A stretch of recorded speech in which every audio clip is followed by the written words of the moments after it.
વંચાયું છે તો કન્ટિન્યુઅસ અને જેટલું વંચાય એટલું વાંચવાનું. આપણે 16મી સાંજ સુધી કરવાનું.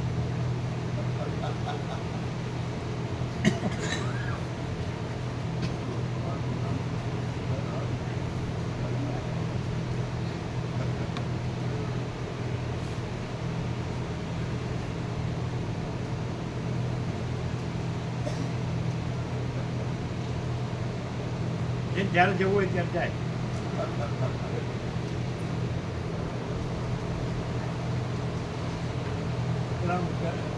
મોટું પડી ગયું, મોટું પડી ગયું.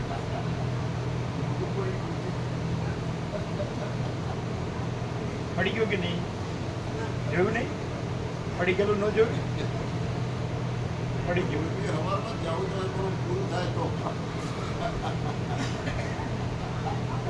મોટું જોવું, મોટું.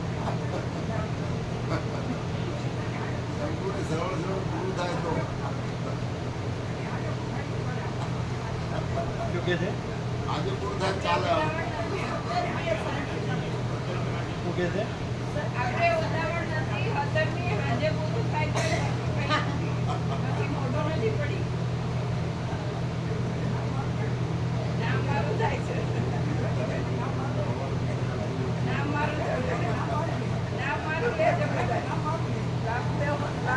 વધારે જવું છે નામ મારું લે. શું કે છે?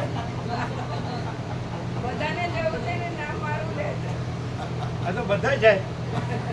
થોડે રોક્યા છે. બધાને છૂટ. ઓમ અહીંયા કોઈ બંધન છે જ નહીં. આવ્યા એક ભૂલ થઈ ગઈ.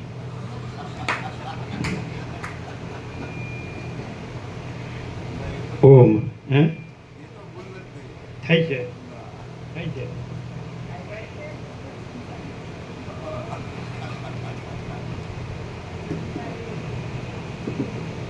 ઓમ પરમ ચિદાકાશ, પરમ જ્યોતિ, અખંડ જ્યોતિ, મહાચિદાકાશ, સ્વયં પ્રકાશ, સંપૂર્ણ પ્રકાશ, પૂર્ણ બ્રહ્મ, અનંત તેજગન, અનંત ચિદગન, પરમાકાશ, કેવલ અનંત શુદ્ધ તેજગન, પરમાકાશ, અખિલાત્મા, પૂર્ણ બ્રહ્મ, પરમાત્મા, પરમ ચિદાકાશ, પરમ જ્યોતિ, અખંડ જ્યોતિ, અનંત પૂર્ણ, પરમ ચિદાકાશ, પરમ શાંતિ, स्वयं सिद्ध, स्वयं प्रकाश, स्वयं पूर्ण, स्वस्वरूप, यही सब कुछ है, इसके सिवा कुछ नहीं है. शून्यभास, अनंत कोटि, महाकल्प है ही नहीं. महाचिदाकाश, स्वयं प्रकाश, संपूर्ण प्रकाश, महाचिदाकाश ज्योति, अनंत, अखंड, अभेद, महाचिदाकाश ज्योति, महातत्व, महासामान्य, महाचिदाकाश स्वसंवेद्य, सहज निर्विकल्प, महाचिदाकाश परम कैवल्य, परम शांति, परम चिदाकाश अनंत पूर्ण निरपेक्ष सत अनंत संपूर्ण अपरिचित निर्भ्रांत निरपेक्ष. વશિષ્ઠ રામ નિર્વાણ ઉત્તરાર્ધ રાઉન્ડ 43મો રાઉન્ડ. આપણે 17મી તારીખ કીધી હતી, એમણે 16મી શોધી કાઢી. સમજાય? આપણે 17મી કીધી હતી, પછી ઉતાવળ કરવાની વાત જ ક્યાં.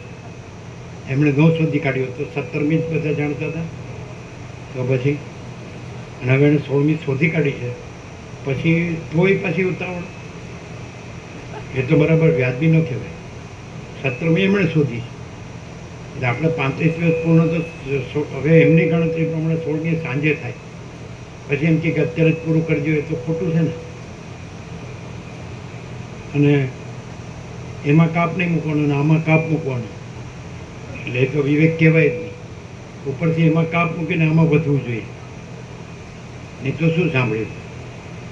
શું કહે હવે અવસ્થા તો થઈ ગઈ, અને એમાં તો એ પતી ગયું, બધું કરનારા કરે છે, એમની ત્યાં જરૂર નથી, આમને એમની જરૂર નથી, તોય પછી ત્યાં ચીટક્યા રહે તો પછી એનું મિનિંગ શું? અને આ ન મળ્યું હોય તો બરાબર, એનો દોષ નથી. ભણ્યું છતાં ન લે તો એ તો મૂર્ખ કહેવાય. શું કહો? પછી એમાં 4 દિવાલમાં હું એ કુરકુરિયાન એના કુરકુરિયાન ટેટે પેપે.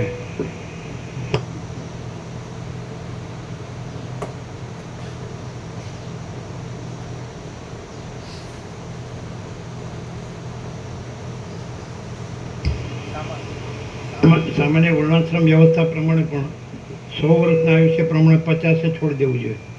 તો અત્યારે 70ની એવરેજ છે, એટલે 35 છોડી દેવું જોઈએ. 100 વર્ષના આયુષ્ય પ્રમાણે એટલે 7-8 વર્ષનો બ્રહ્મચારી બટુક શરૂઆતથી લઈ લેવું જોઈએ એણે. આ એટલે 25 વર્ષ સુધી બ્રહ્મચર્ય આશ્રમ, 25 થી 50 ગ્રહસ્થાશ્રમ, 50 થી 75 વાનપ્રસ્થાશ્રમ, અને 75 સંન્યાસ, અને પછી અવધૂત પરામર્શ. તો આશ્રમાથી તો એ 100ની આયુષ્ય પ્રમાણે ગણ્યું છે.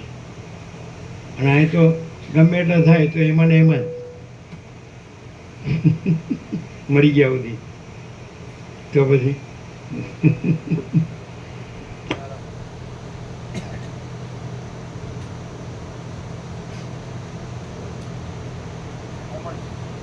કોમન સેન્સ હોય તો સમજાયું છે, સમજે. પણ કોમન સેન્સ નથી, વિશેષ સેન્સ થઈ ગઈ છે. હા, કે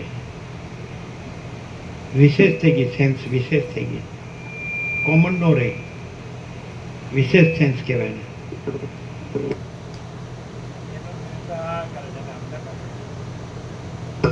વિશેષ સેન્સ એટલે ન ખબર પડી. આપણે એમ કે ડાયો, હા, એટલે અડધો વધારે નહીં, એને વિશેષ કહેવાય. દોઢ ડાયો એટલે અડધો વિશેષ કહેવાય.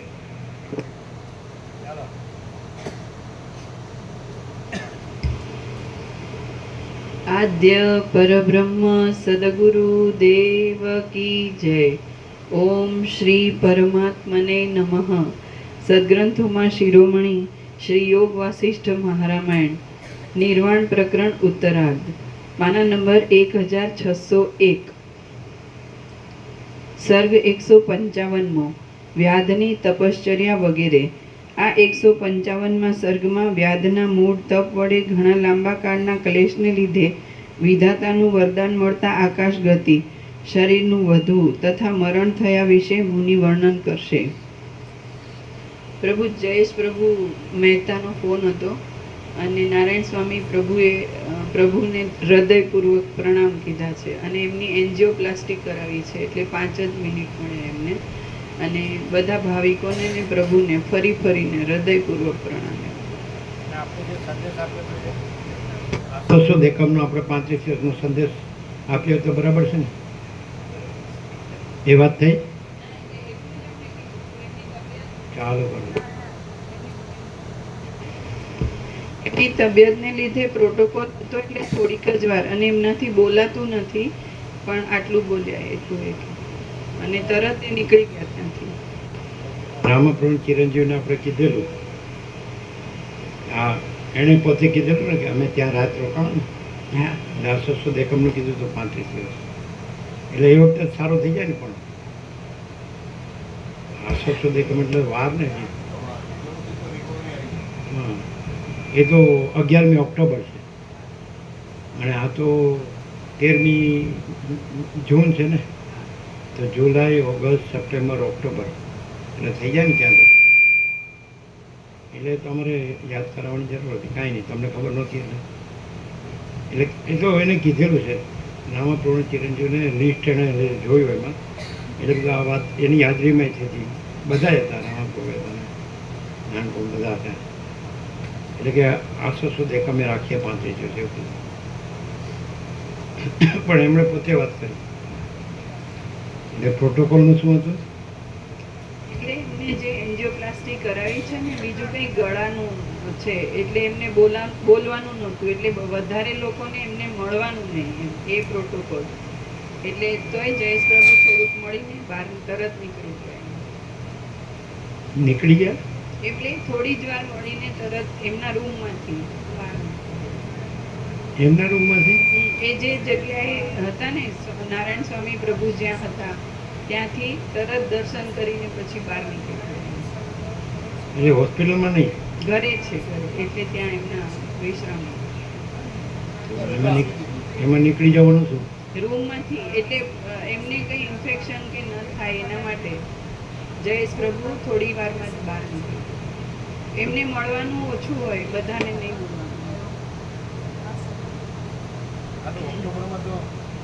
11મી ઓક્ટોબરમાં તો રિકવર થઈ જાય. ઘણો સમય છે ત્યાં સુધી.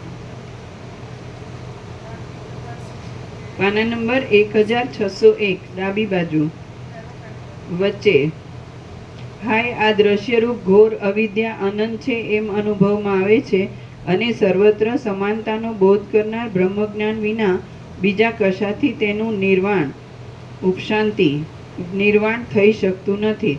માટે હવે હું આકાશની અંદરના વિશાળ ભાગને વીંટી રહેલા આ ભારભૂત દેહને છોડી દઉં, કેમ કે આ દેહ વડે સત્સંગતિ કે સત્શાસ્ત્રોનું અવલોકન એ કશું પણ થશે નહીં. અનંત, અપાર અને આકાશની અંદર નિરાધારપણે રહેલું આ મારું શરીર કેવું નકામું છે.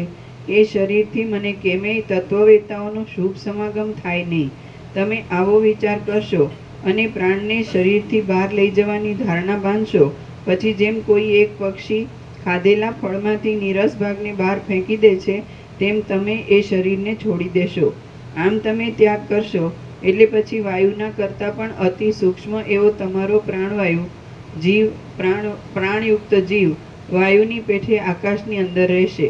કપાઈ ગયેલી પાંખોવાળા મહામેરુની પેઠે તમારો તે દેહ નિર્જીવ થઈને નીચે પડશે, અને તે પૃથ્વીલોક તથા પર્વત આદિ સર્વના ચૂરે ચૂરા કરી નાખશે. પછી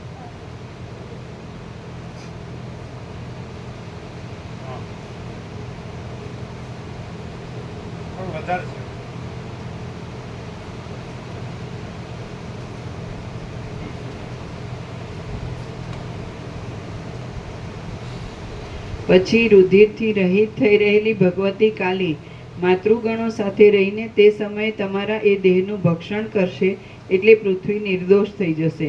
હે સુંદર વ્રતધારી વ્યાધ, ઉપર પ્રમાણે તમે તમારો પોતાનો સર્વ વૃત્તાંત સાંભળી લીધો છે. હવે તાડના વનમાં તપશ્ચર્યા કરી તમે યથેચ્છ કરો. વ્યાધ બોલ્યો, અહો મહારાજ, હજી મારે અક્ષય દુઃખ ભોગવવાનું બાકી રહ્યું છે, કેમ કે મેં દુઃખને જ ભ્રાંતિથી પુરુષાર્થ રૂપ સમજીને મારે હાથે તેને વૃથા સંકલ્પથી વહોરી લીધેલું છે. હે મુનિશ્રેષ્ઠ મહારાજ, આ તમે મને ભાવિ અર્થની સ્થિતિ કહી, પરંતુ એ ભાવિ કોઈ પણ યુક્તિ વડે બદલાય એમ છે કે નહીં તે આપ મને કહો. મુનિ બોલ્યા, જે અર્થ વિષય અવશ્યમ ભાવિ છે તે કોઈ દિવસ કોઈનાથી અન્યથા કરી શકાતો નથી, કેમ કે આ જન્મના પુરુષાર્થ વડે તેની નિવૃત્તિ થતી નથી. જેમ પોતાના દેહની અંદર પણ ડાબા જમણા અંગને કે હાથ પગને એક જગ્યાથી બીજી જગ્યાએ બદલવાની પુરુષની શક્તિ નથી, તેમ નિર્માણ થઈ ચૂકેલા ભાવિને પણ બદલવાની પુરુષની શક્તિ નથી. જ્યોતિષશાસ્ત્ર આદિના અર્થ અને અનુભવ વડે ભાવિ અર્થની પ્રતીતિ થાય છે, પરંતુ બીજું કશું અપૂર્વ કોઈ દિવસ થઈ શકતું નથી. જે ધીર વીર પુરુષો પોતાના સ્વાભાવિક કિંવા પ્રાક્તન પુણ્યો વડે ચાલતા જન્મમાં શ્રમ દમ આદિ સાધનો સંપાદન કરીને શરીરનો દાહ થતાં પણ નિર્વિકાર રહે છે, અને બ્રહ્મજ્ઞાનને પ્રાપ્ત કરાવનાર શ્રવણ આદિ ઉપાયો વડે તત્વજ્ઞાનને મેળવી બ્રહ્મરૂપે થઈ રહે છે, તેમજ જગતના વ્યવહારમાં સુષુપ્તિ અવસ્થાના જેવી સ્થિતિને ધારણ કરે છે, તેઓ જ પોતાના પૂર્વજન્મોના સર્વ કર્મોને તથા અત્યંત દુષ્ટ એવા સંકલ્પોને નિર્મૂળ કરી નાખે છે અને પોતાના કર્તવ્યમાં જય મેળવે છે. શ્રી યોગ વાસિષ્ઠ મહારામાયણમાં નિર્વાણ પ્રકરણના ઉત્તરાર્ધનો વ્યાધની તપશ્ચર્યા નામનો સર્ગ 155મો સમાપ્ત. સર્ગ 156મો. સિંધુ રાજાનું મંત્રી પાસેથી જ્ઞાન પામવું. એમ તો 62 જણા નામ લખાયા હતા. તો 45 જ જણા આવ્યા હતા. અને એમાંથી અમુક ન ગયા, આ દીના પ્રભુ ન ગયા, તો પછી એને કાંઈ આપણે ક્યાં કાંઈ કીધું? ન આવ્યા એને આપણે ક્યાં કાંઈ કીધું? આવ્યા એને આપણે ક્યાં કાંઈ કીધું? કોઈ બીજાનું કરતો નથી, બધા પોતાના આત્માનું જ કરે છે. અને બીજા ઉપર ઉપકાર કરતો હોય એમ કરતો હોય તો એ આત્માનું કરતો નથી. અને આત્માનું કરતો હોય તો એને ફરિયાદ ન હોય, અને આમાં વધવાનું હોય. સમજે? એમ કેમ નથી થતું કે હું આ જ મરી જઈશ? કારણ કે આની ઉપર આનાથી શ્રેષ્ઠ કાંઈ છે જ નહીં જગતમાં. આનાથી શ્રેષ્ઠ બૈરા છોકરા છે, ઘર છે, પૈસા છે, નોકરી ધંધા છે, કુટુંબ છે, સમાજ છે, જ્ઞાતિ છે, કુળ છે, દેશ ને દુનિયા છે, સંસાર વ્યવહાર છે, માયા છે, મોહ છે, હું તો માનસારું છે, સોનું છે, વાહન છે, દુકાન છે, મકાન છે, એ આનાથી અધિક છે?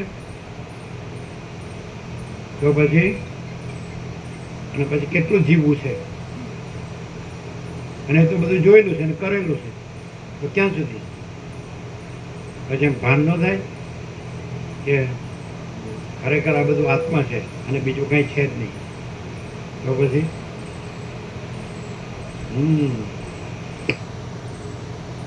અહીંયા આપણે રહ્યા અને જે ઘર દેખાતું હોય તો આપણે સાચે સાચ રહ્યા છીએ? સાચે સાચ રહેવું હોય તો આ જ સાચું છે, બીજું કાંઈ સાચું નથી. અને બીજું આ જ રહેવું છે ને બીજું કાંઈ રહેવું નથી, તો રહ્યા કહેવાય. 35 દિવસમાં સંપૂર્ણ ચાલુ છે. 35 દિવસમાં સંપૂર્ણ યોગવાસિત સાંભળવા ક્યાંથી? યોગવાસિત ક્યાંય થતું જ નથી. વસિતનો પ્રકાશ, ચિદાકાશ પ્રકાશ, આત્મા પ્રકાશ કાંઈ છે જ નહીં. પણ ખાલી શબ્દોથી સાંભળી લેવાનો અને અંદર જીવ તો એમાં રાખવાનો, તો સાંભળે ન કહેવાય. જીવ ભાવ રાખવાનો હોય પછી આત્મામાં જીવ ભાવ નથી, જગત ભાવે નથી. આત્મા ચિદાકાશ છે. તો પછી લમણો ન્યા હોય અને શરીર અહીં હોય તો અહીં રેવણો કહેવાય. અને એમ કહેતો હોય કે બધાનું એમ કેવું છે, તો એ બધાને માટે વાત છે, એક જણ માટે ક્યાં વાત છે? તો આ કોઈ દિવસ કોઈ વ્યક્તિગત વાત જ નથી, સાર્વત્રિક જ વાત છે. આ તત્વો છે સાર્વત્રિક છે, વ્યક્તિગત થોડો છે. રામ પૂછે એટલે કે એકલા રામનો જ થોડો છે. જે સાંભળે એનું છે, જે જાણે એનું છે, અને જે રહે એનું છે. અમે રહ્યા છીએ એટલે અમારો છે. તમારો લમણો ન્યા છે તો આ તમારો નથી. Direct, no via media, 0-0, no compromise.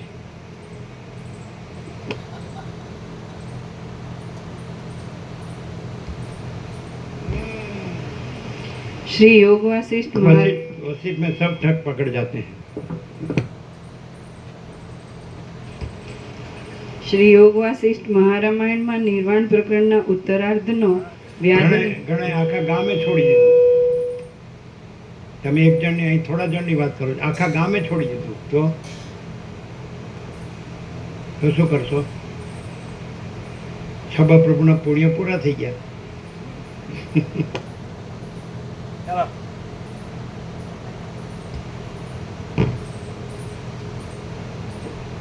Shri યોગ વાસિષ્ઠ મહારામાયણમાં નિર્વાણ પ્રકરણના ઉત્તરાર્ધનો વ્યાધની તપશ્ચર્યા નામનો સર્ગ 155મો સમાપ્ત. સર્ગ 156મો. સિંધુ રાજાનું મંત્રીની પાસેથી જ્ઞાન પામવું. આ 156માં સર્ગમાં વાયુની અંદર રહેલ એ વ્યાધનો જીવ સિંધુ રાજારૂપ થઈ વિદુરથને મારી પોતાના મંત્રીના મુખથી આત્મતત્વનું શ્રવણ કરશે એ વિશે કહેવામાં આવશે. વ્યાધ બોલ્યો, હે મહારાજ, હું વિશાળ આકાશની અંદર સૂક્ષ્મ જીવ રૂપે રહીશ તો મારો દેહ પૃથ્વી ઉપર નીચે પડતા પછી શી ગતિ થશે? મુનિ બોલ્યા, હે શુભ ચિત્તવાળા વ્યાધ, તમારા દેહનો નાશ થયા પછી તમે પરમ અવ્યાકૃત આકાશમાં રહ્યા હશો. ત્યાર પછી તમારું શું થશે તે હું કહું છું, તમે તે એક ચિત્ત થઈ સાંભળો. તમારો એ દેહ નીચે પડી નષ્ટ થશે ત્યારે પ્રાણવાયુ વડે યુક્ત તમારો જીવ વિશાળ આકાશની અંદર એક સૂક્ષ્મ વાયુ રૂપે રહેશે. પછી તેને વિશે તમારું એ ચિત્ત પોતામાં રહેલા વાસનામય વિશાળ ભૂપીઠ રૂપી પૃથ્વી રૂપી દ્રશ્યને સ્વપ્નની પેઠે દેખશે. ચિત્તવૃત્તિ જગતના આકારે મહાન હવે આકાર આ ગામ છે, આ આખું ગામ છે ને, તો ગામની જગ્યા છે ને તો 2 જણ જ આવે છે. તો કે છે કે મને એકલાને જ કે છે, બધાને જ આવવું છે. પણ કોણે બોલાવ્યા? આ બધી સંકુચિત દેહાધ્યાસ છે ને એની ભ્રાંતિઓ છે બધી. એ અનંત દેખાતું જ નથી, સાંભળ્યું નથી, ખાલી સાંભળ્યું છે પણ સાંભળ્યું નથી. અને અનંત દેખાય ને તો હુંય ન દેખાય, જગતે ન દેખાય. અમને તો પહેલેથી અનંત દેખાય છે, અને એમાં હુંય નહોતું દેખાતું ને જગતે નહોતું દેખાતું, એટલે અખંડ છીએ. હું હોત તો ભમતા હોત, અને અનંત છે એટલે નિશ્ચલ છે, સ્થિર છે. સમજાય? અમને ક્યાં તમારાથી અધિક કરતા આવડતું હતું. અમારી પાસે એટલી બુદ્ધિ નથી. અમારે હાચા ખોટા કરીને કરોડો રોબો બનાવવો હોય તો ન બનાવ્યા ક્યાં? તો પછી એ ભિખારી વેળા અમારા નહોતા, માયાના ભિખારી વેળા.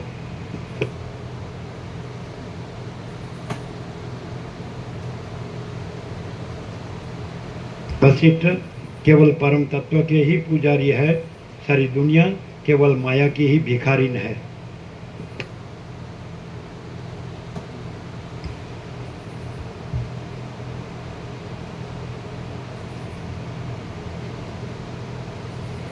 ચિત્તવૃત્તિ જગતના આકારે મહાન આકારને ધારણ કરે છે. તેથી તમારો જીવ હું પૃથ્વીની પીઠ ઉપર એક રાજા છું એવા કાલ્પનિક અર્થનો આશ્રય પકડશે અને પોતાને તેવા રૂપે દેખશે. ત્યાં તે જીવને આવી જાતની પ્રતિભાનો તરત ઉદય થઈ જશે કે હું અતિ માનપાત્ર અને મોટા સામંતોએ માનેલો સિંધુ નામનો એક શ્રીમાન નરપતિ છું. મારી 8 વર્ષની વયે મારા પિતા રાજ્ય છોડી વનમાં ગયા, એટલે તેમને મને આપેલું આ 4 સમુદ્ર પર્યંતના વિસ્તારવાળું પૃથ્વીનું રાજ્ય મારા હાથમાં છે. મારા સીમાડાના અંતમાં વિદુરથ નામનો એક વિખ્યાત રાજા મારો શત્રુ છે, અને પ્રયત્ન વિના તે કોઈ દિવસ જીતાય તેવો નથી. અહો, આ રાજ્ય કરતા મારા સેંકડો વર્ષો વ્યતીત થઈ ગયા. અને કોઈની ગમે એવી ગુરુ ગ્રંથિ હોય અને એ ન આવતો હોય તો એ સિદ્ધ કરે કે આનાથી અધિક કોઈ તત્વબોધ છે, વસિત પ્રકાશથી અધિક કોઈ તત્વબોધ છે એવું વર્લ્ડમાં કોઈ સિદ્ધ કરે. કોઈના બાપની તાકાત નથી, ગુરુના બાપની તાકાત નથી, કાંઈ નહીં. એક પેલો વ્યક્તિ વાળો વાળીને બેસી ગયા કે આપણું શ્રેષ્ઠ છે. એટલે પણ ભાઈ, તું નહોતો પેદા થયો તોય અનંત હતું, અને તું મરી જાય તોય અનંત છે. અત્યારે તું કાંઈ નથી અને અનંત છે. પણ ભાન થાય તો ને જડને જાડું થઈ ગયું છે. સમજાય? બસ, એટલે હિપ્નોટાઇઝ થઈ ગયો એ જ દેખાય. હિપ્નોટિઝમ ખબર પડે એમ, સંમોહન. એટલે પણ તો તને કેમ નથી થતું હું સ્વતંત્ર આત્મા છું, મારે કોઈની ગુરુતા ગ્રંથિ કે લઘુતા ગ્રંથિમાં પડવાની જરૂર નથી, એમ કેમ નથી થતું? સીધી વાત છે.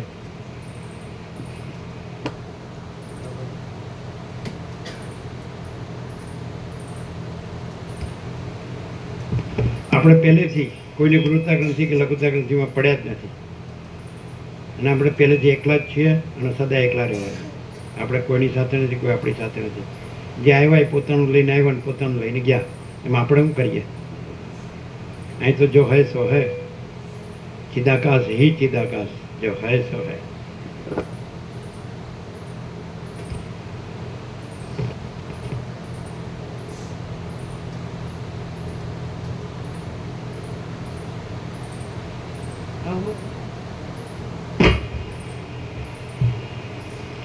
અહો, આ રાજ્ય કરતા મારા સેંકડો વર્ષો વ્યતીત થઈ ગયા. માયાને ન ગણતો હોય પૃથ્વીમાં એવો ગુરુ ઉપદેશક કે કથાકાર બતાવો કે જે માયાને ન ગણતો હોય.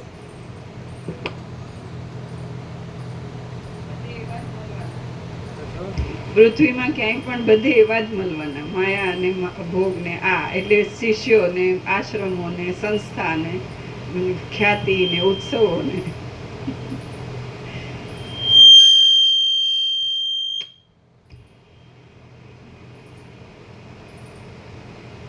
અહો, આ રાજ્ય કરતા મારા સેંકડો વર્ષો વ્યતીત થઈ ગયા. મેં મારા નોકર તથા સ્ત્રીઓ વગેરે પોષ્ય વર્ગની સાથે ઘણું સુખ ભોગવ્યું, પરંતુ હવે કષ્ટની વાત છે કે આ મારા દેશના સીમાડાને છેડે વિદુરથ રાજા બહુ વધી ગયો છે, અને તેની સાથે હમણાં દારૂણ સંગ્રામ કરવાનો સમય આવી ગયો છે. તમે આમ વિચાર કરી રહ્યા હશો ત્યાં તમારે વિદુરથ રાજા સાથે ચતુરંગ સેનાનો ક્ષય કરનાર મહાન યુદ્ધ થશે. ત્યારે તમે જો કે રથથી રહિત થઈ ગયા હશો તો પણ તે જે મોટા બધાની અવસ્થા થઈ છે અને એ બધાનું ફેમિલી 100 વર્ષ સુધી સારી રીતે જીવી શકે એટલું બધા પાસે નથી. પછી એમાં ને એમાં પડ્યું રહેવાની કાંઈ જરૂર છે? આ ન મળ્યો તો બરાબર છે, મળ્યું પછી આ જ રહેવું જોઈએ, આત્મા જ રહેવું જોઈએ, અનાત્મા ના જ રહેવું જોઈએ. આત્મા સિવાયનું બધું અનાત્મા છે, ચિદાકાશ સિવાયનું જીવ જગત બધું અનાત્મા છે અને ચિદાકાશ જ આત્મા છે. બાકી બધું મિથ્યા ભ્રાંતિ જ છે, નાશવંત સ્વપ્ન જેવું, મૃત તૃષ્ણાના જળ જેવું, અસત અસાર દુઃખ, એમ છતાં એમાં ને એમાં શબ્દોમાં તો કોઈને પહોંચી ન શકાય. એ ફેરવ્યા જ કરે. તમે એને સીધી વાત કરો તો એ પાછી એ અવળું જ લાવે એનું. પણ એને ખબર નથી કે વસિષ્ઠમાં કોઈનું ન ચાલે.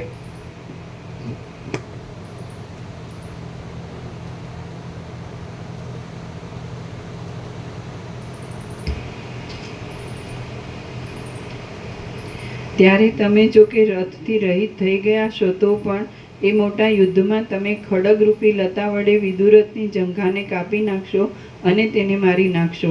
પછી ચારે સમુદ્ર પર્યંત આખી પૃથ્વીની અંદર તમે જ એક રાજા થશો અને ભયભીત થઈ રહેલા દિક્પાલો પણ તમારી આજ્ઞાને માથે ચડાવશે.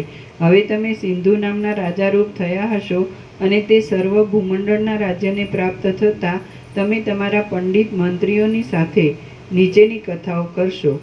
મંત્રી કહેશે, હે મહારાજ, અતિ આશ્ચર્યની વાત છે કે આપે વિદુરથ રાજાને યુદ્ધમાં જીતી લીધો અને યમલોકમાં પહોંચાડી દીધો. તમે કહેશો, હે સુશીલ મંત્રી, હું ધનવાન છું અને હું સૈન્ય બળ વડે પ્રલયકાળના સમુદ્રના જેવા પ્રચંડ વેગવાળો છું, તો મને એ વેરી રૂપ વિદુરથ રાજા કેમ સાલરૂપ થઈ પડ્યો? મંત્રી કહેશે, એ વિદુરથ રાજાને લીલા નામની એક ભાર્યા છે. નિષ્કલંક રૂપે જગતને ધારણ કરી રહેલા સરસ્વતી દેવીને તેણે પોતાના અતિ ઉગ્ર તપથી માતૃભાવ વડે પોતાને અધીન કર્યા છે.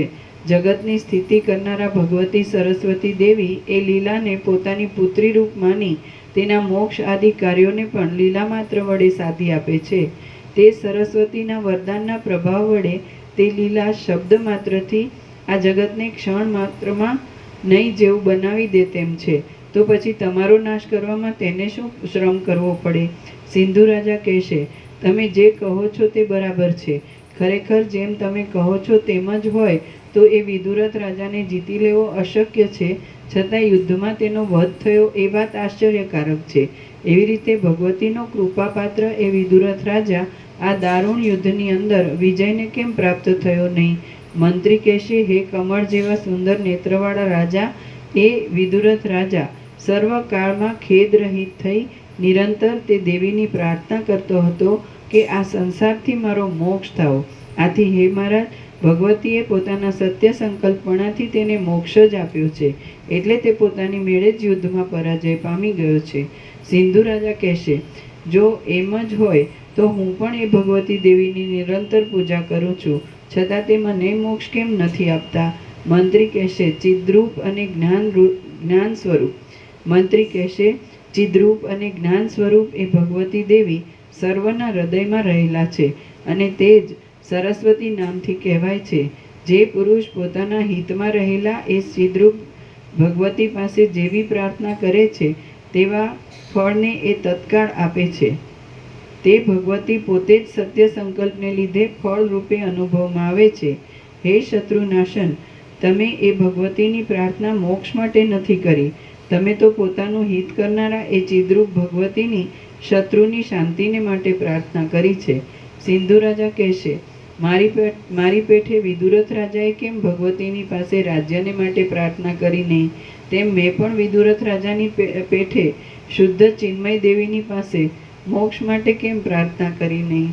હે પ્રિય મંત્રી, સત્યરૂપ એ ભગવતી સરસ્વતી દેવી મારા ચિત્તમાં અંતર્યામી રૂપે રહ્યા છે, છતાં તે મને મોક્ષ કરનાર બુદ્ધિ આપી મારા મોક્ષ માટે કેમ પ્રવૃત્તિ કરતા નથી? મંત્રી કહેશે, હે મહારાજા, તમે શત્રુનો સંહાર કરનાર છો, તમને પૂર્વજન્મનો એવો કંઈક અશુભ અધ્યાસ બંધાઈ રહ્યો છે, એટલે તમે નમસ્કાર કરી તે ભગવતી પાસે મોક્ષ માટે પ્રાર્થના કરી નહીં. વળી જ્યારથી જગતની સ્થિતિ ચાલુ થઈ છે ત્યારથી માંડી મનુષ્યનું ચિત્ત જેની અંદર રહે તે રૂપ જ તે પોતે થઈ જાય છે. આ વાત ઠેઠ બાલક પર્યંત સિદ્ધ છે, તો પછી તેને અન્યથા કરવા કોણ સમર્થ છે? હે પ્રિય રાજા, પોતાની શુદ્ધ બુદ્ધિ વડે પોતાના ચિત્તની અંદર નિર્મળ આત્મ સ્વરૂપને પોતાના અભ્યાસ વડે ગમે તેવે રૂપે અહર્નિશ ચિંતવવામાં આવે તો તે વસ્તુ ભલે સત્ય હો કિંવા અસત્ય હો, પરંતુ બીજી સર્વ વાસનાઓનું મર્દન કરી નાશ કરી પુરુષ છેવટ પોતે નિર્વિઘ્નપણે તે રૂપ થઈ જાય છે અને તેવા આકારે ફળ રૂપે દેખાય છે. શ્રી યોગ વાસિષ્ઠ મહારામાયણમાં નિર્વાણ પ્રકરણના ઉત્તરાર્ધનો સિંધુ બોધન નામનો સર્ગ 156મો સમાપ્ત. સર્ગ 157મો સિંધુ રાજાને થયેલા જ્ઞાનનો ઉદય. આ 157મા સર્ગમાં સિંધુ રાજાના જીવની તામસી જાતિ વિશે વર્ણન આવશે અને સિંધુ રાજાને રાજ્યનો ત્યાગ કરતા વિવેકનો ઉદય થવાથી મોક્ષ થયા વિશે નિરૂપણ કરવામાં આવશે. પછી સિંધુ રાજા કહેશે, હે આર્ય મંત્રી, પૂર્વજન્મમાં હું એવો દુર્બુદ્ધિવાળો અને અનાર્ય શરીરને ધારણ કરનાર કોણ હતો કે જેથી આ સંસારમાં ભટકાવનાર એવો કોઈ પૂર્વનો કુસંસ્કાર મારામાં રહી ગયો છે. મંત્રી કહેશે, હે મહારાજ, હું તમારા પૂછવાથી એ વિશે એક રહસ્ય કહું છું, તે તમે ક્ષણવાર સાવધાન થઈ સાંભળો. આશા છે કે તમે અજ્ઞાનનો નાશ કરનાર એ વચનને હૃદયમાં ધારણ કરી રાખશો. અહીં અનાદિ અનંત અવર્ણનીય અને નિર્વિકાર સત્ય તત્વ છે. તમે તથા હું ઇત્યાદિ અનેક રૂપે તે થઈ રહેલું છે અને તેને બ્રહ્મ વડે શબ્દ કહેવામાં આવે છે. બ્રહ્મ શબ્દ વડે કહેવામાં આવે છે. તે બ્રહ્મ પોતે જ હું ચિદ્રૂપ છું, માટે મારા કંઈ વિલાસને પસારું એવા સંકલ્પને પ્રાપ્ત થાય છે અને ચિદ્રૂપ બની જાય છે. પછી સ્વરૂપને નહીં છોડતા. સ્વરૂપને નહીં છોડતા.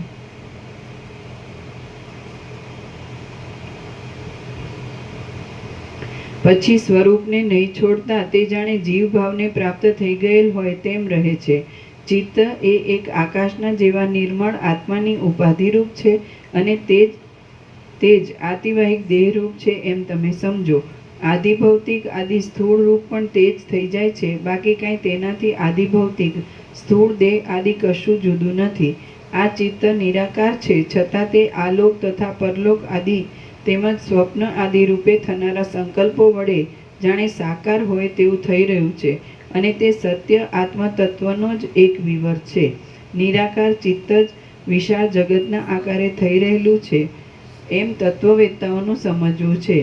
જેમ પવન તેની ચલન શક્તિરૂપ છે તેમ ચિત્ત જ જગતરૂપ છે. જેમ આકાશ અને શૂન્યતા એ બંને એકરૂપ છે તેમ જગત અને ચિત્ત એ બંને એકરૂપ છે. નિરંકુશપણે જગતની કલ્પના કરવામાં સમર્થ આ ચિત્તમાં અને જગતમાં કશી ભિન્નતા નથી.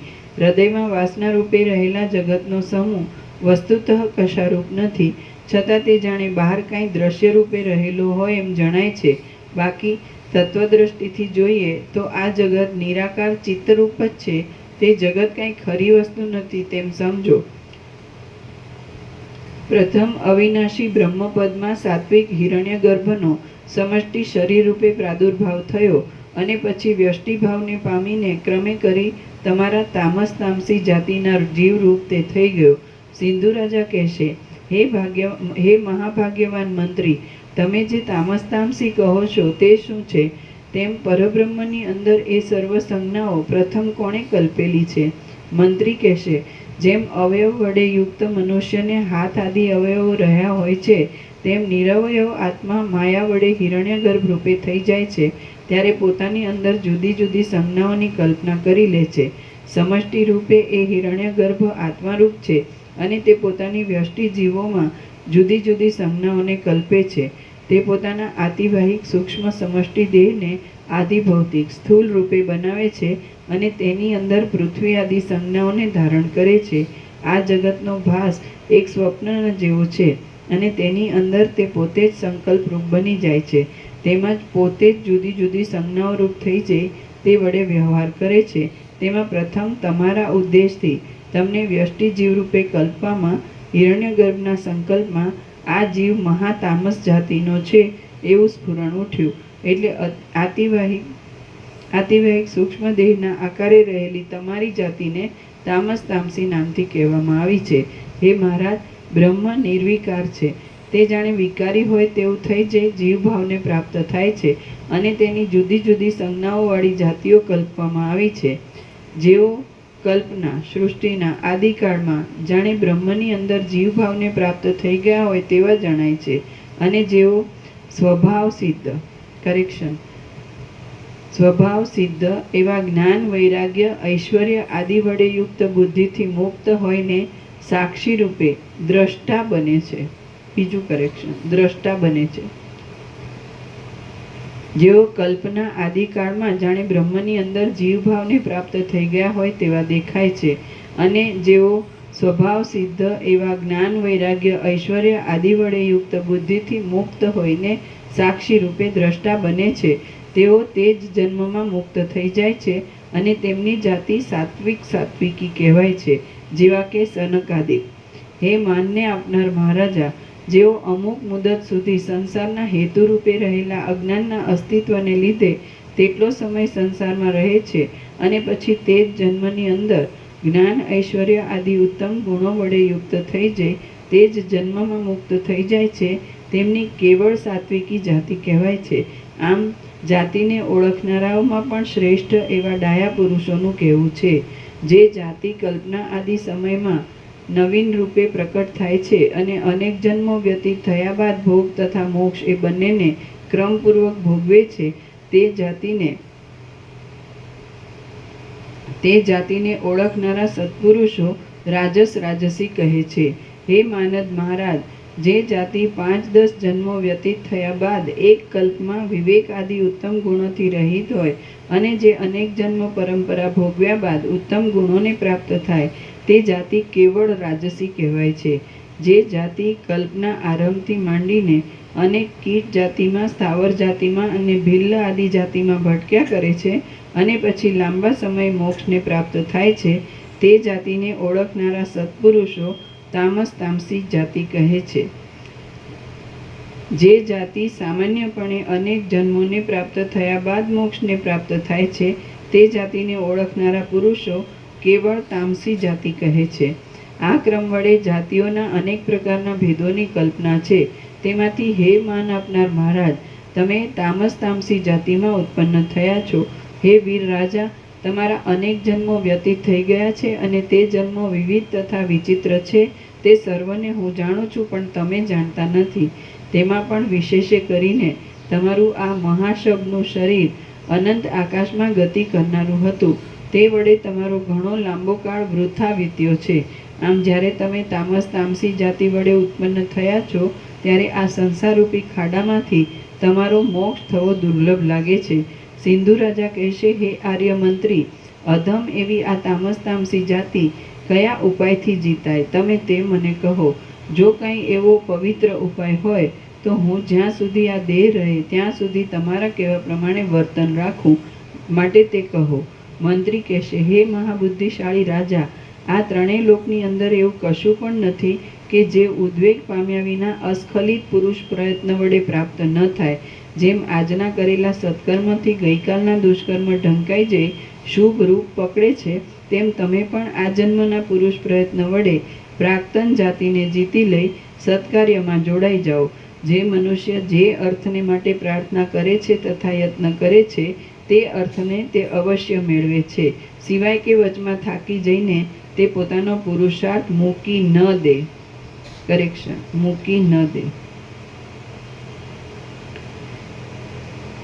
જે મનુષ્ય જે અર્થને માટે પ્રાર્થના કરે છે તથા યત્ન કરે છે તે અર્થને તે અવશ્ય મેળવે છે, સિવાય કે વચમાં થાકી જઈને તે પોતાનો પુરુષાર્થ મૂકી ન દે. પુરુષ જેવો પ્રયત્ન કરે છે, નિરંતર તન્મય થઈ જઈ જેવી ભાવના કરે છે અને જેવો થવાને પોતે ઈચ્છા રાખે છે તેવો તે થાય છે. આ વાત અન્યથા નથી. મુનિ બોલ્યા, હે વ્યાદ, સિંધુ રાજાને મંત્રી ઉપર પ્રમાણે કહેશે એટલે તે રાજા રાજ્યભારને છોડી રહેલી પોતાની બુદ્ધિથી ત્યાં તે જ સમયે પ્રસિદ્ધ રીતે સર્વ રાજ્યને છોડી દેશે. પછી તે ઘણે દૂર વનમાં ચાલ્યો જશે અને મંત્રીઓએ પ્રાર્થના કર્યા છતાં પણ તે પોતાના નિષ્કંટક રાજ્યને પાછો સ્વીકારશે નહીં. પછી પુષ્પના સંઘથી જેમ સુગંધનો ઉદય થાય છે તેમ મહાત્માઓના મધ્યમાં નિવાસ કરનારા એ રાજાને વિવેકની કથાના પ્રસંગથી વિવેકનો ઉદય થઈ જશે. ત્યાર પછી આ જન્મ ક્યાંથી આવ્યો અને આ સંસાર ક્યાંથી આવ્યો એવા વિચારના નિરંતર અભ્યાસથી તે જીવનમુક્ત દશાને પ્રાપ્ત થશે. નિરંતર વિચારમાં પરાયણ રહેનાર એ સિંધુ રાજા સત્સંગતિના બળથી પવિત્ર મોક્ષપદને પ્રાપ્ત થશે. એ મોક્ષપદ પાસે હિરણ્યગર્ભના ઐશ્વર્ય પર્યંત સર્વ લક્ષ્મી પણ પવન વડે ઉડ્યા જતા શુષ્ક પત્રની પેઠે સ્વીકાર્ય રૂપ ન જણાતા તુચ્છ જ ભાસે છે. નિરંતર વિચારમાં પરાયણ રહેનાર એ સિંધુ રાજા સત્સંગતિના બળથી પવિત્ર મોક્ષપદને પ્રાપ્ત થશે. એ મોક્ષપદ પાસે હિરણ્યગર્ભના ઐશ્વર્ય પર્યંત સર્વ લક્ષ્મી પણ પવન વડે ઉડ્યા જતા શુષ્ક પત્રની પેઠે સ્વીકાર્ય રૂપ ન જણાતા તુચ્છ જ ભાસે છે. શ્રી યોગ વાસિષ્ઠ મહારામાયણમાં નિર્વાણ પ્રકરણના ઉત્તરાર્ધનો સિંધુ રાજાને થયેલો જ્ઞાનોદય નામનો સર્ગ 157મો સમાપ્ત. સર્ગ 158મો. વ્યાધ આકાશમાં ઉડી શબ રૂપે નીચે પડશે. આ 158મા સર્ગમાં મુનિનું વર્ણન સાંભળી વ્યાધ તપ કરી પછી બ્રહ્માના વરદાનથી આકાશમાં ઉડી શબ રૂપે પાછો નીચે પડશે એ વિશે વર્ણન કરવામાં આવશે. મુનિ બોલ્યા, હે વ્યાધ, હવે પછી તમારું જે કાંઈ થવાનું છે તે સર્વ તમને કેમ જાણે થઈ ગયું હોય તેમ કહી બતાવ્યું છે. હવે તમારી ઈચ્છા હોય તે પ્રમાણે અને તમને સારું લાગે તે પ્રમાણે તમે સુખથી કરો. અગ્નિદેવ બોલ્યા. ઉપર પ્રમાણે એ મુનિનું વચન સાંભળીને વ્યાધ વિસ્મય વડે આકુળ બુદ્ધિવાળો થઈ ગયો. પછી એ વ્યાધ તથા મુનિ બંને ક્ષણવાર ત્યાં ઊભા રહ્યા બાદ તરત સ્નાન કરવા માટે ગયા. સ્વાભાવિકતાએ પરસ્પર સુહૃદરૂપ થઈ રહેલા તે વ્યાધ અને મહામુનિ હવે શાસ્ત્ર વિચાર વડે તપ કરતા હતા. પછી થોડા કાળમાં મુનિ નિર્વાણને પ્રાપ્ત થયા અને અવધિ પૂર્ણ થઈ રહ્યાથી તે દેહને છોડી દઈ પરમપદને પામ્યા. હવે સેંકડો યુગ સુધીનો બીજો મોટો કાળ વીતી ગયો અને વ્યાધની કામના પૂર્ણ કરવા માટે ત્યાં બ્રહ્મા આવ્યા. વ્યાધે પ્રથમથી ભાવિનું વર્ણન સાંભળ્યું હતું, તેથી તે પોતે જાણતો હતો, છતાં તે પોતાની વાસનાના આવેશને ખાળી શક્યો નહીં અને મુનિના કહેવા પ્રમાણે જ વરદાન માંગવા લાગ્યો. પછી બ્રહ્મા તથાસ્તુ કહીને પોતાની ઈચ્છિત દિશામાં ચાલ્યા ગયા અને વ્યાધ પણ પોતાના તપનું ફળ ભોગવવા માટે પક્ષીની પેઠે આકાશની અંદર ઉડ્યો. ત્રૈલોક્યને અંતે વૃદ્ધિ પામેલા પોતાના દેહ વડે તે અગણિત કાળ સુધી મહાવિશાળ આકાશને વેગપૂર્વક પર્વતની પેઠે પૂરી દેતો હતો. મોટા ગરુડના જેવા તીવ્ર વેગથી આકાશને નીચે ઊંચે અને આડાઈમાં પૂર્ણ કરી રહેલા એ વ્યાધનો એમ જ ઘણો લાંબો કાળ ચાલ્યો ગયો. પછી જ્યારે ઘણો લાંબો કાળ વીતી ગયો છતાં અવિદ્યારૂપી ભ્રમનો અંત તેના જોવામાં આવ્યો નહીં, એટલે તે ઉદ્વેગ પામ્યો અને ઉદ્વેગને લીધે તેણે પ્રાણનું રેચન કરનારી ધારણા બાંધી. આમ તેણે પોતાના પ્રાણને આકાશની અંદર છોડી દીધા, એટલે તેનું શરીર શબરૂપ થઈને નીચે પડ્યું. તેનું પ્રાણવાયુની સાથે રહેલું ચિત્ત સર્વ પૃથ્વીનું પાલન કરનારા તથા વિદુરથ રાજાના શત્રુરૂપ એવા સિંધુરાજને આકારે થઈ ગયું. સેંકડો મેરુ પર્વતના જેવા આકારવાળો તેનો દેહ જાણે કોઈ બીજી પૃથ્વી જ હોય તેવો તેનો મહાવિસ્તીર્ણ દેહ વિષમ વજ્રપાતની પેઠે આકાશમાંથી નીચે પડ્યો. તે દેહ મચરા તથા મોવાળાની પેઠે ભ્રાંતિ વડે જણાતા બ્રહ્મ સંબંધી કોઈ એક જગતના બ્રહ્મમાં કોઈ એક આકાશની અંદર જાણે પૃથ્વીનું કોઈ વિશાળ ઢાંકણું હોય તેવો જ દેખાવા લાગ્યો. તે પોતાના આકાર વડે સમગ્ર ભૂમંડળને તથા પર્વત સમૂહને પૂરી રહ્યો છે. આ પ્રમાણે હે ઉત્તમ વિપશ્ચિત રાજા, મેં તમને મહાશબ વિશેની હકીકત કહી બતાવી છે. જે જગતના ભૂમંડળની અંદર એ શબ પડ્યું છે તે જગત આપણને સ્વપ્નનગરની પેઠે આ દ્રશ્યમાન જગતરૂપ ભાસે છે. શુષ્ક થઈ રહેલા ચંડિકા દેવી એ શબનું ભક્ષણ કરીને પૂર્ણ અને મોટા પેટવાળા થઈ ગયા. તેમજ રુધિર તથા આંતરડા વડે પૂર્ણ થતા રાતા બની ગયા. એ શબના મેદ વડે આ પૃથ્વી મેદિની એવા સાર્થ નામને ધારણ કરવા લાગી અને હિમાલય પર્વતના જેવા વિશાળ આકારને ધારણ કરનારા પોતાના આશ્ચર્યકારક રૂપ વડે તે પૂર્ણ જણાઈ રહી. એ શબનો મોટો મેદ ચરબી ધાતુરૂપ, મૃત્તિકારૂપ, માટીરૂપ બની ગયો અને કાળે કરી તે પૃથ્વીરૂપ થઈ પાછી મૃન્મય અવસ્થાને ધારણ કરનાર થયો. વળી પાછા તે પૃથ્વીની અંદર કચરાઈ ગયેલા જંગલો તૈયાર થઈ ગયા, નગરો સહિત ગામડા પણ બની ગયા, ચૂર્ણ થઈ ગયેલા પર્વતો પણ પાતાળમાંથી પાછા બહાર દેખાયા અને મનુષ્યોના વ્યવહારની શોભા પાછી આગળ પ્રમાણે પ્રવૃત્ત થઈ ગઈ. શ્રી યોગ વાસિષ્ઠ મહારામાયણમાં નિર્વાણ પ્રકરણના ઉત્તરાર્ધનો શબ નિર્ણય નામનો સર્ગ 158મો સમાપ્ત. સર્ગ 159મો. વિપશ્ચિત રાજાએ અનેક આશ્ચર્યો જોયા.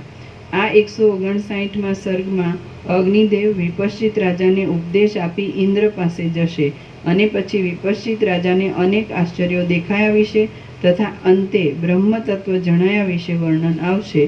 અગ્નિદેવ બોલ્યા, હે શ્રેષ્ઠ સુશીલ વિપશ્ચિત રાજા, તમે ચાલુ વ્યવહારવાળા સ્થિર ભૂમંડળને ફરીવાર પ્રાપ્ત થઈ જઈ પોતાની ઈચ્છેલ દિશા તરફ સુખથી જાઓ. હે ગતિને જાણનારા રાજા, સ્વર્ગની અંદર ઇન્દ્ર પ્રજાના સમૂહના કલ્યાણને અર્થે સોમયજ્ઞનું યજન કરવા માટે પ્રવૃત્ત થયેલો છે અને મને ત્યાં મંત્ર વડે બોલાવેલ છે, તેથી હમણાં હું ત્યાં જાઉં છું.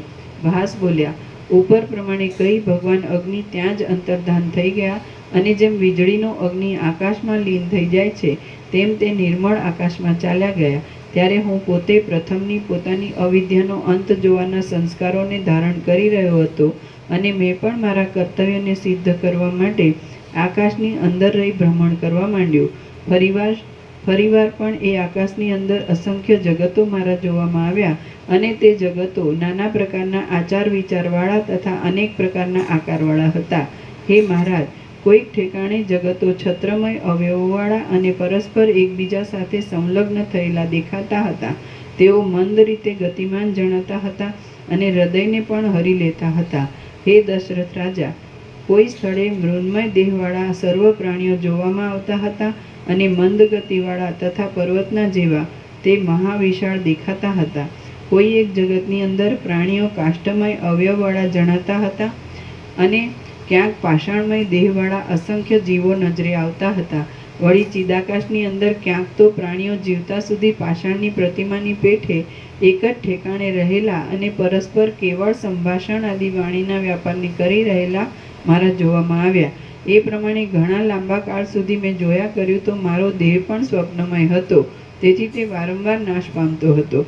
અવિદ્યાનો અંત નહીં દેખાવાથી હું એ દ્રશ્ય વર્ગના વિષયમાં ઉદ્વેગ પામ્યા પછી ઉદ્વેગને લીધે હું કોઈ એકાંત સ્થળમાં બેસી મોક્ષ સિદ્ધિ માટે તપ કરવાના ઉદ્યોગમાં લાગ્યો. ત્યાં મને ઇન્દ્રે આવીને કહ્યું કે ચિત્તરૂપી આકાશની અંદર હજી આપણે બંનેને બીજી કોઈ એક મૃગ યોનિ પ્રાપ્ત થવાની છે, એટલે આપણો હજી આ આત્મવિચાર કરવાનો સમય નથી. હું આકાશની અંદર મંદાર વૃક્ષોના વનમાં ફરતો હતો અને સ્વર્ગ સંબંધી ભોગોમાં મોહિત થઈ ગયો હતો. તેથી પૂર્વના અભ્યાસને પરવશ બની જઈ હું દુર્વાસા મુનિના અપરાધમાં આવી ગયો હતો. આથી મને પણ મૃગ યોનિનો ભોગ પ્રાપ્ત થયો છે.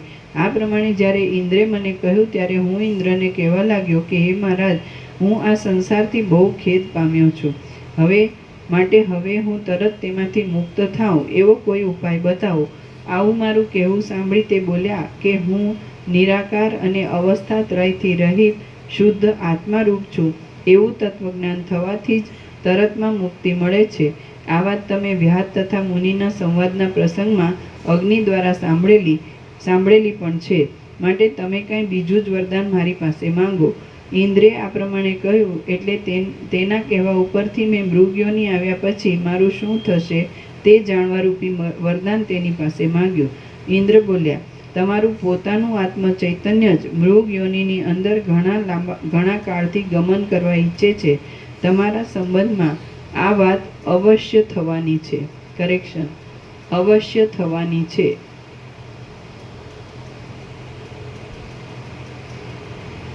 મેં એ દિવ્ય દ્રષ્ટિથી જાણી લીધું છે. તમે મૃગરૂપ થઈને દશરથ રાજાની તે મહાપવિત્ર સભામાં જશો એટલે તેમાં મેં તમને હમણાં કહેલું જ્ઞાન અડચણ વિના પ્રકટ થઈ જશે. તમે ભવાટવીમાં અનેક જન્મોમાં ભટકવાથી આર્ત થઈ રહ્યા હશો અને હરિણની યોનિમાં હશો. પછી વસિષ્ઠજીની કૃપા વડે તમને તમારા નિષ્ફળ સર્વ વૃત્તાંતનું સંપૂર્ણ રીતે સ્મરણ થશે.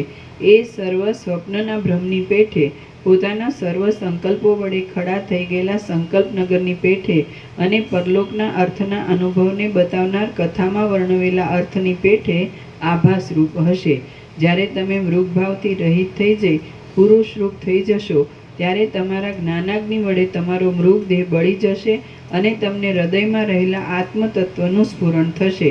આમ તમને આત્મજ્ઞાનનું સ્ફુરણ થશે એટલે ઘણા કાળથી રૂઢ થઈ રહેલી અવિદ્યા નામની ભ્રાંતિને મૂકી દઈ તમે ચપળતાથી રહિત થયેલા શાંત પવનની પેઠે મુક્ત થઈ જશો. ઇન્દ્રે આ પ્રમાણે કહ્યું. ત્યાર પછી આ વનની અંદર હું હરિણી છું એવા નિશ્ચયવાળી પ્રતિભાનો તરત મારામાં ઉદય થયો. તે દિવસથી માંડીને હું ઉત્તમ પર્વતમાં મંદારવનના કોઈ એક અંદરના ખૂણામાં તૃણ અને દુર્વાઓના અંકુરોનું ભક્ષણ કરનાર હરિણ રૂપ થઈ રહ્યો. હે દશરથ રાજા, પછી કોઈ એક દિવસે કોઈ સીમાના અંતમાં રહેનાર સામંતને મૃગ્યા માટે આવેલા જોઈને ભયભીત બની ગયો અને હું પલાયન કરી ગયો. હે રાઘવ, પરંતુ મને પકડાવી લઈને તે મને પોતાને ઘેર લઈ ગયો અને 3 દિવસ સુધી ત્યાં રાખ્યા પછી તેણે અહીં આપની હજુરમાં ક્રીડા માટે મોકલાવ્યો છે. હે નિષ્પાપ મહારાજ, સંસારમાં પ્રસિદ્ધ ઇન્દ્રજાળની માયા જેવો અને નાના પ્રકારના આશ્ચર્યો તથા રસો વડે યુક્ત એવો આ સર્વ મારો વૃત્તાંત મેં આપને કહી સંભળાવ્યો છે. શાખા પ્રશાખા આદિના વિસ્તારવાળી આ અવિદ્યા અનંત છે અને તે આત્મજ્ઞાન સિવાય બીજા કશા ઉપાય વડે શાંત થતી નથી. શાખા પ્રશાખા આદિના વિસ્તારવાળી આ અવિદ્યા અનંત છે અને તે આત્મજ્ઞાન સિવાય બીજા કશા ઉપાય વડે શાંત થતી નથી. વાલ્મીકી બોલ્યા. જ્યારે વિપશ્ચિત રાજા ઉપર પ્રમાણે કહી ક્ષણવાર મૌનને ધારણ કરી રહ્યા, ત્યારે ઉત્તમ બુદ્ધિવાળા શ્રી રામચંદ્રજીએ તેને નીચે પ્રમાણે કહ્યું. રામ બોલ્યા. હે મહારાજ, આ મૃગ બીજા કોઈના સંકલ્પરૂપ છે. હવે તે જો આપણા જોવામાં આવ્યો તો પછી પોતે સંકલ્પ નહીં કરનાર પુરુષ પણ બીજાની સંકલ્પ સૃષ્ટિમાં રહેલી વસ્તુને પોતાના આત્મામાં દેખી શકે એવો સમર્થ સિદ્ધ થાય છે. તો આ વાત કેમ ઘટી શકે તે તમે મને કહો. વિપશ્ચિત રાજા બોલ્યો. જે જગતની અંદર પૃથ્વી ઉપર એ મહાશબ પડ્યું હતું તે પૃથ્વી ઉપર ઇન્દ્ર પ્રથમ પોતાના કરેલા યજ્ઞના ગર્વથી અંધની પેઠે મદમાં ચાલ્યો જતો હતો. તેણે દુર્વાસા મુનિને ઓળખ્યા નહીં, તેથી આ કોઈ શબ પડેલું છે એમ સમજી તેણે તો ધ્યાનાવસ્થિત દુર્વાસા મુનિને અપમાનપૂર્વક પોતાના પગની લાત મારી. આથી તે ઋષિએ ક્રોધ પામીને તેને આ શાપ આપ્યો. અલ્યા ઇન્દ્ર, આ પૃથ્વી તલની અંદર તમે અંધની પેઠે ચાલીને મારું અપમાન કર્યું છે, એટલે એ પૃથ્વી તલને મહાઘોર અને બ્રહ્માંડના જેવું મહાવિશાળ શબ થોડા સમયમાં જ પૂર્ણ કરી નાખશે. વળી તમે મને શબ સમજીને મારું અપમાન કર્યું, એટલે તમે હમણાં તરતમાં જ મારા શાપના પ્રભાવથી પાછા તે જ પૃથ્વીમાં જન્મ લેશો. આમ એ દુર્વાસા મુનિએ ઇન્દ્રને શાપ આપ્યો, એટલે ઇન્દ્ર પણ વિપશ્ચિત રાજાની સાથે મૃગપણું પામ્યો. વળી વિપશ્ચિત રાજાના મનઃકલ્પિત મૃગપણાની પેઠે તે મૃગપણું પણ બીજાઓને સત્યરૂપે પ્રતીતિમાં આવે તેવો ઋષિએ શાપ દીધો હતો. તેથી તે ઇન્દ્રના શાપની કથાથી તથા મુનિના વાક્યના પ્રભાવથી જ વિપશ્ચિત રાજાનો મૃગભાવ સંકલ્પમય છતાં તમારા દેખવામાં આવ્યો. બાકી વાસ્તવિક દ્રષ્ટિથી જોઈએ તો એક વ્યાવહારિક સત્તાવાળું જગત સત્ય છે અને બીજું પ્રાતિભાષિક સત્તાવાળું અસત્ય છે એમ કહી શકાતું નથી. કેમ કે બંનેની પ્રતિભા એક સમાન રૂપે જ ઉદય પામે છે. તેમાં કોનું સત્યપણું અને કોનું અસત્યપણું કહી શકાય તેમ છે.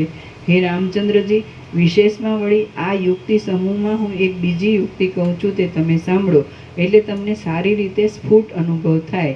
હે મહાભાગ રામચંદ્રજી, જેની અંદર સર્વ રહ્યું છે, જેનાથી આ સર્વ છે, જે પોતે જ સર્વરૂપ થઈ રહેલ છે અને જે સર્વથી જુદું પણ છે, તે સર્વશક્તિમાન બ્રહ્મની અંદર શું સંભવતું નથી? એકબીજાના સંકલ્પ સમૂહો પરસ્પર મળતા આવે છે એ વાત પણ ઘટિત જ છે, અને એકબીજાના સંકલ્પ સમૂહો પરસ્પર મળતા નથી આવતા આ વાત પણ યુક્તિ વડે સિદ્ધ છે. આ બંને વાત સર્વશક્તિમાન બ્રહ્મની અંદર સંભવિત જ છે. એકબીજાનો સંકલ્પ સમૂહ અન્યોન્ય મળતો આવે છે આ વાત મૃગદર્શન આદિ વડે પ્રત્યક્ષ અનુભવમાં આવે છે. બ્રહ્મ પોતે સર્વના આત્મારૂપ છે અને તેમાં એક જ પૃથ્વી ઉપર રહેનાર છાયાની અને તડકાની પેઠે બંને વિરુદ્ધ વાતો પણ ઘટી શકે છે. જો તે બ્રહ્મની અંદર એ બંને વિરુદ્ધ વાતો ન સંભવે તો પછી તેને સર્વના આત્મારૂપ અને સર્વશક્તિમાન કેમ કહી શકાય? સંકલ્પનગર પરસ્પર મળતા નથી આવતા એ શા માટે સત્ય નથી? તેમજ પરસ્પર તે મળતા આવે છે તે વાત પણ સત્ય જ છે. સર્વરૂપ પરબ્રહ્મની અંદર માયાના બળથી સત્ય ન હોય એવું પણ કાંઈ નથી, તેમ અસત્ય ન હોય તેવું પણ કાંઈ નથી. સર્વકાળ સર્વરૂપ થઈ રહેલું બ્રહ્મની અંદર સર્વત્ર સર્વથા સર્વ રહેલું છે.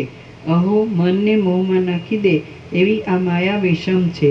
તેની અંદર એક જ વસ્તુમાં વિધિ અને પ્રતિષેધ એ બંનેની સ્થિતિ રહેલી છે. એવી જ આ વિશાળ બ્રહ્મસત્તા છે અને તે પોતા વડે જ પોતાને અનેક આકારે પ્રસારી દે છે. વળી તે બ્રહ્મસત્તા વડે જ આ અવિદ્યા અનાદિ અને આદિ અનુભવમાં આવે છે. જો કદાચિત આ ત્રણેય લોક ચિદાકાશના જ એક વિલાસરૂપ ન હોય તો મહાપ્રલયમાં નષ્ટ થઈ ગયેલા પદાર્થોની પાછી અનાયાસે સૃષ્ટિ કેમ ઉત્પન્ન થઈ જાય અને અગ્નિની, વાયુની તથા પૃથ્વીની સત્તા પાછી કેમ ખડી થઈ જાય? માટે સ્વભાવરૂપ ચિદાકાશના વિલાસ વિવર્ત વિના બીજું કશું પણ જગતનું સ્વરૂપ નથી. શાસ્ત્રો જ્ઞાન બળથી ઠેઠ મહાપ્રલય પર્યંતની સર્વ હકીકત કહી દેનાર વિદ્વાનોના અનુભવો અને લોકના પ્રસિદ્ધ દ્રષ્ટાંતો એ સર્વ જેમને પોતાના અજ્ઞાનને લીધે પ્રમાણરૂપ નથી તેવા નિંદાપાત્ર અવિવેકીઓ સાથે સત્પુરુષોને ભાષણ કરવાની પણ કાંઈ જરૂર નથી. આ સર્વને ચિદાકાશના વિલાસ રૂપે જોઈએ તો ક્ષણ માત્રમાં તે સ્વયં પ્રકાશરૂપ થઈ જાય છે.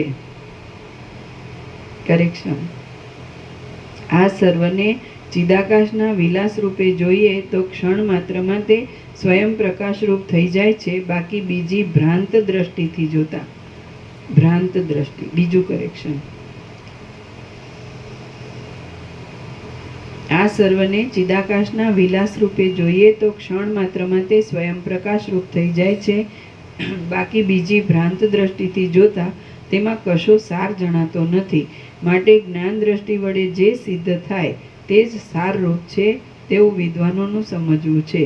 જેમ પવનની શોભા ચલન શક્તિને લીધે ચપળ રૂપે પ્રતીતિમાં આવે છે, તેમ શુદ્ધ જ્ઞાન સ્વરૂપ બ્રહ્મ સત્તા જ પોતાની ચિત્તસત્તા વડે સ્ફૂર્તિને પ્રાપ્ત થતાં જગત રૂપે પ્રતીતિમાં આવે છે. વસ્તુતઃ જોતાં અહીં કશાનો નાશ પણ થતો નથી અને કશું ઉત્પન્ન પણ થતું નથી. હું નાશને પ્રાપ્ત થયો અને અમુક વસ્તુ હજી વિદ્યમાન છે એવી એક સંકલ્પરૂપ પ્રતિભા જ ઉદય પામે છે, પણ તે વસ્તુતઃ ચિદ્રૂપ જ છે. જો મરણને અત્યંત નાશરૂપ દ્રશ્યના અત્યંત અભાવવાળી સ્થિતિરૂપ માનીએ તો તે એક નિદ્રાના સુખ જેવું છે. કદાચિત એમ માનીએ કે મરી જવું એટલે એક શરીરનો વિયોગ થતાં વળી પાછા બીજા શરીરની પ્રાપ્તિ થઈ ફરીવાર પાછો દ્રશ્યનો અનુભવ થવો, તો પછી એ પણ એક પુનર્જીવન જેવું જ છે. માટે આ ચિદાકાશની અંદર મરણ પણ નથી અને જીવિત પણ નથી. એક એવા ચિદાકાશના વિલાસની અંદર એ બંને વસ્તુ રહેલી પણ છે અને રહેલી નથી એમ પણ છે. જો એ બંનેને જીવિત મરણને સંકલ્પ વડે કલ્પી લેવામાં આવે તો એ બંને છે અને જો નિસંકલ્પ દશામાં રહેવાય તો એ બંને નથી. જો દ્રઢ નિશ્ચય વડે એક જ તત્વને માનવામાં આવે તો તે તેવું અનુભવાય છે. માટે દ્વૈતના સત્યાસત્યપણા વિશે સાક્ષી રૂપે નિર્ણય કરનાર સાક્ષીનું સદાકાળ અસ્તિત્વ જ છે. ચિદાત્મા સિવાય બીજું કયું સુખાત્મક જીવન છે તે તમે કહો. તે ચિદાત્મા અક્ષય હોવાથી પરમ પુરુષાર્થરૂપ છે. માટે ક્યાં કોને દુઃખ છે? જ્યાં વાચ્ય અને વાચક એ બંને ચિદાકાશ રૂપ જ છે અને ચિદાકાશથી તે અભિન્ન તથા ભિન્ન એમ બંને પ્રકારે રહેલ છે, ત્યાં એકતાની અને દ્વૈતની ભ્રાંતિ ક્યાં રહી? જેમ જળની અંદર આવર્ત આદિ રહેલા છે તેમજ પરમાત્માની અંદર શરીર આદિની સ્થિતિ છે.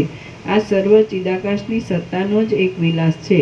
કારણથી ભિન્ન ન હોવાને લીધે તે ચિદાકાશ રૂપ છે અને ચિદાકાશના એક વિવર્ત રૂપ છે. વળી અવ્યગ્રતાથી જોઈએ તો જગત પોતાના દ્રશ્ય સ્થૂળ રૂપથી રહિત ચિદાકાશ રૂપ જ છે. આશ્ચર્યની વાત છે કે ઘટ આકારને ધારણ કરનારું અસ્થિર દ્રવ્ય નિરાકાર ચિદાકાશની અંદર સ્થૂળ રૂપે રહેલું છે. જેમ ભૂતકાળમાં દેખાતો વિષય પછીથી પ્રતીતિના પાત્રરૂપ થતો નથી, તેમજ વર્તમાનકાળના અનુભવનો વિષય પણ વસ્તુતઃ જોતા છે નહીં. વર્તમાનકાળના અનુભવમાં આવતું આ ચિદાકાશ શૂન્ય તુલ્ય ભ્રાંતિ માત્ર છે, અને તે જ દ્રશ્યરૂપી પિશાચના આકારે પ્રતીતિમાં આવે છે એમ તમે સમજો. જેવું આ દ્રશ્યમાન આકાશ છે તેવું જ એ ચિદાકાશ પણ છે. જ્યારે એ ચિદાકાશને જ આકાશરૂપ સમજવામાં આવે છે ત્યારે એ પણ આકાશ જેવું શૂન્ય જ પ્રતીતિમાં આવે છે. આ નીચેના પ્રદેશમાં પૃથ્વી રહી છે, આ બીજા પ્રદેશોમાં વાયુ તથા આકાશ આદિ ભૂતો રહ્યા છે, અને વળી અહીં કાંઈ બીજું જ રહ્યું છે. એમ અનેક આકારે જે કાંઈ ભાસે છે તે સર્વ એક ચિદાકાશ રૂપ જ છે. જે ચિદાકાશનો વિલાસ છે તે જ જગત છે. તેની અંદર દ્વૈત કે એકત્વ એ કશું જ રહેલું નથી. યથાર્થ વસ્તુ સ્વરૂપને ઓળખનારા વિવેકીની દ્રષ્ટિમાં કશો સ્થૂલ ભાવ કે સૂક્ષ્મ ભાવ પ્રતીતિમાં આવતો નથી. તત્વદ્રષ્ટિથી જોતા જ્ઞાનીપણું અને અજ્ઞાનીપણું બંને સત્ય કહી શકાતા નથી, તેમ અસત્ય પણ નથી. વળી સત્યપણું અને સત્યાસત્યપણું તેમાં રહેલું પણ ભાસે છે. તેથી સર્વ બાબતમાં કાષ્ઠ મૌનનો જ આશ્રય લેવો પડે તેવું છે. અનંત દ્રશ્યને બ્રહ્મરૂપે સમજવું તે જ પરમ પદરૂપ છે. આ સર્વ પરબ્રહ્મ રૂપ જ છે એમ તત્વજ્ઞાન વડે સમજાઈ જાય છે. એવી રીતે આ ચિત્ત ધાતુ પોતાના આત્માની અંદર અનેક રૂપે વિવર્ત ભાવને પામે છે. એ ચિદાકાશનો જે કાંઈ આ વિવર્ત છે તે જ જગતનું નિર્બાધ સ્વરૂપ છે. મરી ગયેલા જીવો અસંખ્ય છે, અને તેમના સૃષ્ટિ આદિ વિકારો પણ એક એક આંગળીથી ગણતા અસંખ્ય છે. તે પરસ્પર અદૃશ્ય અને અમૂર્ત છે. અન્યોન્ય સિદ્ધરૂપે રહેલા અને ઉત્તરોત્તર સૂક્ષ્મ એવા પૃથ્વી આદિ લોકો પોતાના સ્વરૂપને પ્રાપ્ત થઈને બ્રહ્મની અંદર રહેલા છે. તેઓ પરસ્પર ઓતપ્રોત જેવા જ છે, તો પણ પરસ્પરની સ્થિતિને દેખતા નથી. વસ્તુતઃ જોતા આ દ્રશ્યની શોભા ચિદાકાશ રૂપ જ છે, કેમ કે તેનું સ્વરૂપ ચિદાકાશથી જુદું જણાતું નથી. તેનો દ્રષ્ટા પણ ચિદાત્મા વિના બીજો કોઈ નથી. સ્વપ્નની પેઠે તેનો દ્રષ્ટા પોતાનો આત્મા જ છે. એ દ્રશ્યનું વાસ્તવ સ્વરૂપ ઓળખવામાં આવે તો તે યથાસ્થિતપણે રહ્યા છતાં ચિદાકાશ રૂપ, શાંત અને પ્રભાત સમયના અંધકારના જેવું બાધિત અને આભાસ રૂપ ભાસે છે. આ જગતનો સમૂહ સત્ય હો કે અસત્ય હો, પરંતુ જ્ઞાન વડે તેનું સ્વરૂપ ઓળખવામાં આવે છે એટલે તે સર્વ વિશેષ ભાવથી રહિત બ્રહ્મરૂપ જણાય છે, અને તે યથાસ્થિત રહ્યા છતાં પણ શમી જાય છે. જેમ સમુદ્રની અંદર તરંગમાં ઉછળતા જળબિંદુઓનો ક્ષણવારમાં સમાગમ અને ક્ષણવારમાં વિયોગ થતો રહે છે, તેમજ બ્રહ્મરૂપ મહાસાગરની અંદર સ્ફુરી રહેલા ચિદાંશ રૂપ જીવોનો પણ પરસ્પર ક્ષણવારમાં સમાગમ અને ક્ષણવારમાં વિયોગ થતો રહે છે. સૃષ્ટિની શોભા સ્વપ્નની પેઠે પ્રતીતિમાં આવે છે, અને સૃષ્ટિના આદિકાળમાં તે ચિદાકાશ રૂપ છે. માટે આ સર્વ શાંત બ્રહ્મરૂપ છે એ વાત યથાર્થ જ છે. મેં અનંત વૈભવોવાળા જગતો જોયા, વળી મેં કાર્યો તથા તેના પરિણામોના વિલાસો પણ અનુભવ્યા, અને હું ઘણા યુગો સુધી દશેય દિશાઓમાં ભટક્યો, કેમ કે જ્ઞાન થયા વિના દ્રશ્યનો દોષ પૂર્ણ રીતે નાશ પામતો નથી. શ્રી યોગ વાસિષ્ઠ મહારામાયણમાં નિર્વાણ પ્રકરણના ઉત્તરાર્ધનો વિપશ્ચિત રાજાએ અનેક આશ્ચર્યો જોયા નામનો સર્ગ 159મો સમાપ્ત.